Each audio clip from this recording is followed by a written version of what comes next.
Thank you for tuning in. Today we're going to enjoy a replay from last year's episode of This Day in History for February 24th. Enjoy! Hi there, and welcome to This Day in History for February 24th. February 24th is the 55th day of the year in the Gregorian calendar, with 310 days remaining to the end of the year, or 311 in leap years. Today's word is Spoonerism. Spoonerism is a noun, and it means the transposition of usually the initial sounds of words, typically producing a humorous result. For example, it is now customary to cuss the bride, or is the bean dizzy, when he was trying to see if the dean was in. I've done some Spoonerisms. This term is named after Archibald Spooner, who lived from 1844 to 1930. He was a clergyman and educator who was prone to this. Earliest documented use of this term is 1900. I'd like to take a moment to remind you that links to my research are included in the show notes, and ask you to go ahead and click that like button. Consider subscribing if you haven't already. Be sure and stay tuned for the outtakes. Let me know your thoughts in the comments. Remember that you can share this video with others either through your email or social media. And with that, let's start in the year 1582, when Pope Gregory XIII announced the Gregorian calendar with the papal bull. Now, we've talked about Gregorian calendars before, and I certainly mention it every day. But what is a papal bull?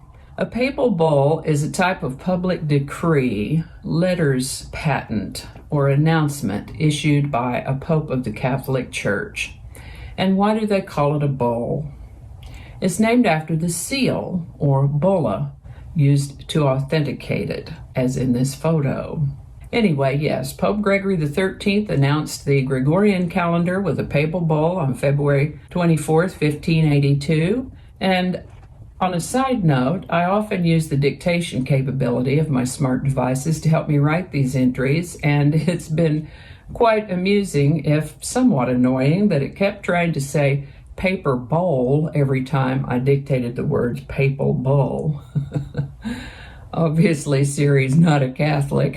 And then I got to thinking about how funny it would be if the Pope actually did issue paper bowls.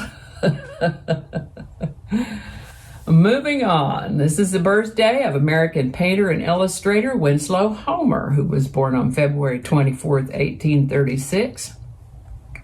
He lived to the age of 74. On February 24th, 1863, Arizona was organized as a United States territory.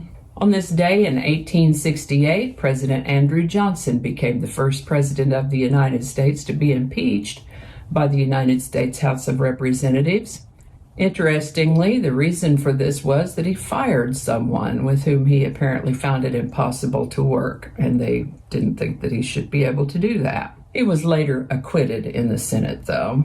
This is the birthday of American baseball player, coach, and manager Honus Wagner, born on February 24th, 1874. Known as the Flying Dutchman, he was one of the first 5 members inducted into the National Baseball Hall of Fame. He lived to the age of 81. This is the birthday of American actor Abe Vigoda, perhaps best known for his portrayals of Salvatore Tessio in the movie The Godfather, and also of the police officer named Fish on the TV series Barney Miller. Mr. Vigoda was born on February 24th, 1921, and lived to the age of 94.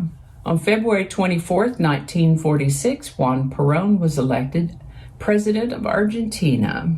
This is the birthday of American singer, songwriter, and guitarist George Bad to the Bone Thorogood.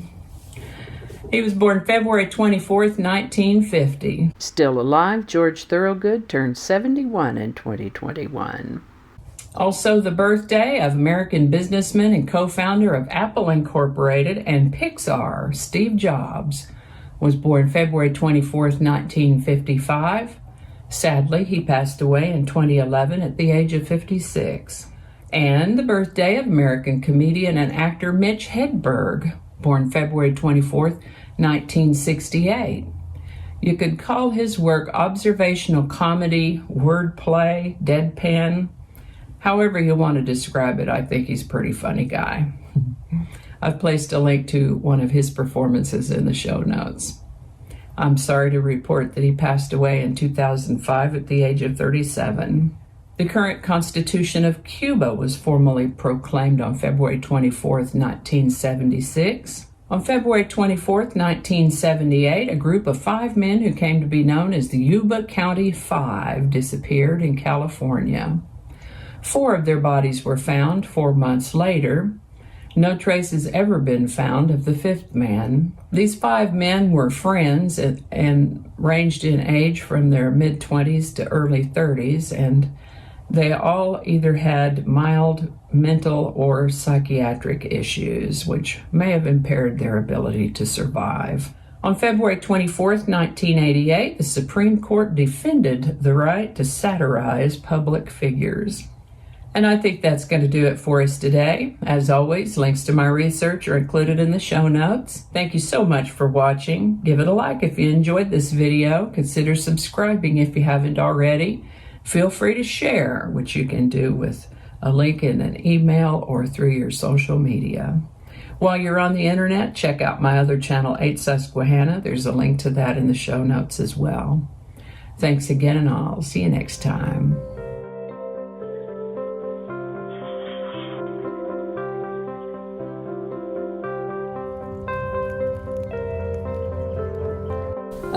So many mistakes. We're not going to go into all that. Okay. This is what happens when we go off script. I don't know how all that's going to go together, or if it's even going to make it to the video. We'll just see. That's not going to go. Probably cut all that out. That'll all be laying on the cutting room floor. So I'll just do that whole thing over. That might not make it into the video. We'll see. Changing it up.